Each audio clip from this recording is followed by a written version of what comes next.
오늘 사도행전 21장 27절에서 36절까지 말씀 가지고 인생의 복병을 만났을 때, 인생의 복병을 만났을 때 하는 제목으로 말씀 나누도록 하겠습니다.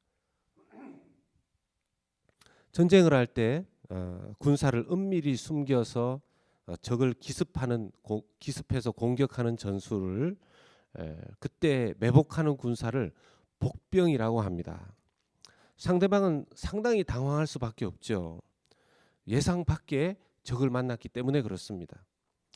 지금 사도 바울은 예루살렘에 올라갈 때 이런 어려움이 있을 것이다 라고 예상했던, 또 야고보를 통해서 지금 유대인들 가운데, 예루살렘에 있는 유대인들 가운데 믿게 된 유대인들, 예수님을 믿게 된 유대인들이 당신에 대해서 큰 오해를 하고 있기 때문에 지금 성전에 들어가서 서원을 다시 하고 결례를 행하면서, 나시린의 서원이죠. 나시린의 서원을 행하면서 이제 물론 30일 동안 원래 하는 것인데요. 다른 형제들이 나시린의 서원의 기간 동안 지불해야 되는 재물의 비용을 대신 지불해 주면서 그렇게 성전 안에서 예식을 행하면 오해가 많이 풀어질 것이다 하고 권면을 했습니다. 그래서 그것을 사도 바울이 받아들이고 그 예식을 행하는데 예상 밖에 지금 복병이 나타난 것입니다. 에베소에서부터 온 유대인인 것 같습니다. 그 예루살렘에 머물고 있었던 유대 그리스도인들이 아니고 소아시아 지역에 있었던 유대인들 중에서 이 순례를 하러 온 유대인들이 바로 사도 바울을 보고 지금 소동을 일으키면서 사도 바울을 공격하고 있는 것입니다.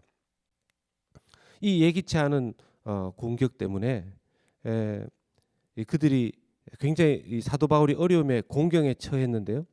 28절의 말씀을 보면 유대인들을 충동할 때 쓴 말들이 유대인들로 하여금 굉장히 분노가 일으킬 만한 말들을 그들이 사용했습니다.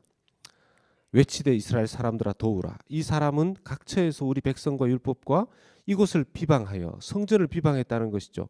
모든 사람을 가르치는 그 자인데 또 헬라인을 데리고 성전에 들어가서 이 거룩한 곳을 더럽혔다. 이렇게 말하는 것입니다. 그때 성전은 이방인의 뜰과 또 유대인이 들어갈 수 있는 곳이 구분되어 있습니다. 그래서 이방인의 뜰과 이방인의 뜰을 넘어가게 되는 그 담 사이 울타리에는 이런 글귀가 적혀 있다고 합니다. 헬라어와 라틴어로 새겨진 경고문에 그 어떤 외국인도 성전과 경내를 둘러싸는 이 바리케이트를 넘어설 수 없다. 그렇게 하다가 붙잡힌 사람은 누구든지 자신에게 임할 죽음에 대해 스스로를 비난해야 할 것이다. 이방인의 뜰을 넘어서서 유대인이 들어가야 되는 곳으로 들어가게 되는 것은 곧 유대인들에 의해서 죽음을 초래하게 된다라는 것이죠. 그런 곳에 바울이 이방인을 데리고 들어갔다는 것입니다. 이것은 이제 큰 오해인데요. 아마도 29절에 나오는 바 이는 그들이 전에 에베소 사람 드로비모가 바울과 함께 시내에 있음을 보고 바울이 그를 성전에 데리고 들어간 줄로 생각함이러라. 에베소에서부터 함께 바울의 제3차 선교 여행 때 동행했던 사람 중에 드로비모가 있습니다. 이 드로비모가 사도 바울이 예루살렘에 올 때 같이 온 사람이었던 것 같아요. 그러니까 예루살렘 안에 드로비모가 다니는 것을 보고, 이방인이 다니는 것을 보고 사도 바울이 저 사람을 성전 안으로까지 데리고 갔을 것이다.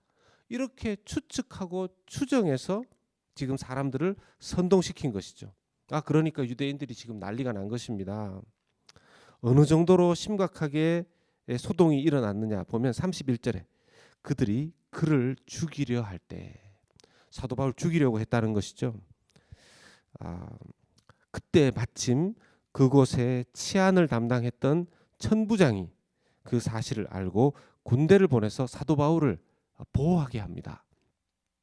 당시의 천부장들 소속에는 약 600여 명 정도의 로마 군대를 통솔할 수 있는 그런 권한이 주어져 있었다고 합니다.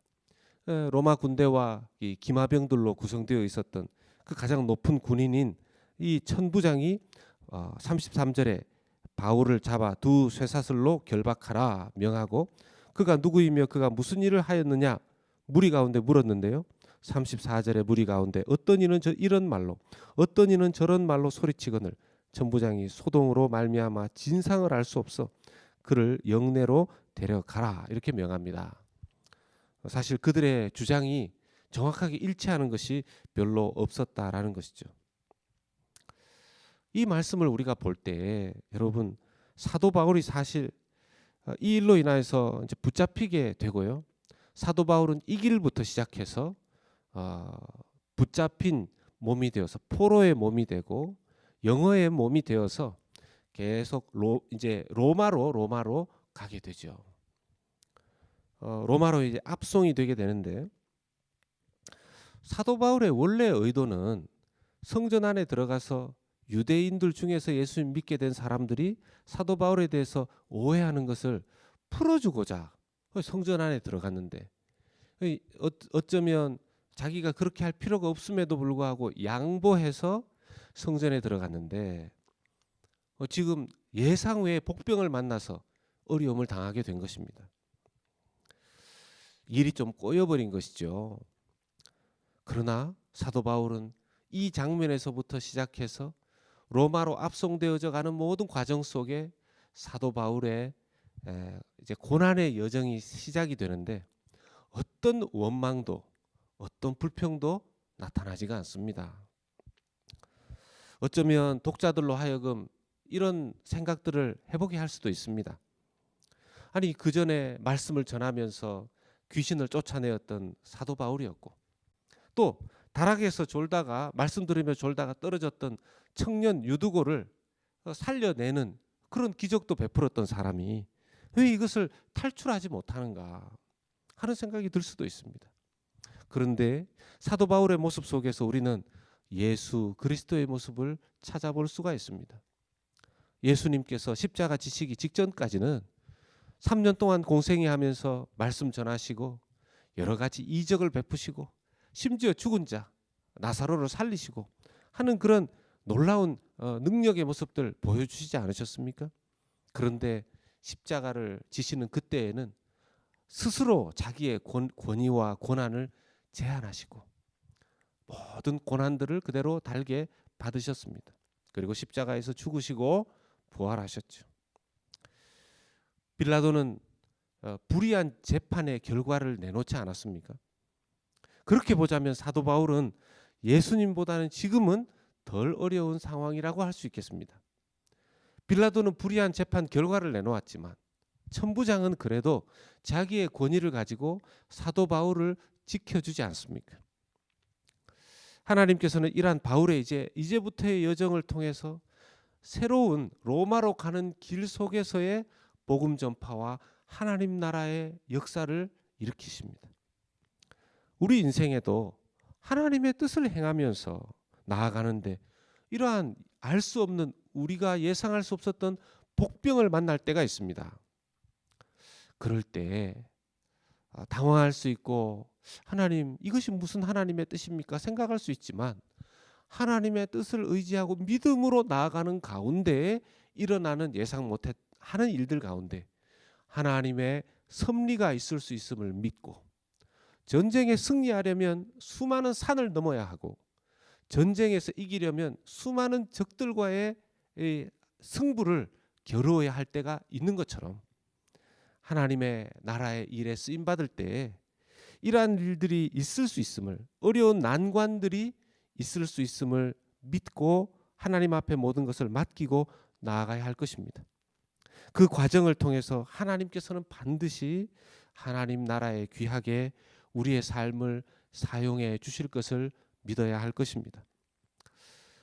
우리 개인의 삶에, 또 우리 교회, 아무리 우리가 하나님 앞에 충성되게 나아가도 그런 일들이 있을 수 있다라는 것을 생각하며, 그럴 때마다 낭망하거나 절망하거나 실망하지 아니하고 계속해서 주께서 우리에게 허락하시는 길을, 예수 그리스도의 십자가와 그 복음의 은혜를 붙잡고 나아가야 될 줄로 믿습니다.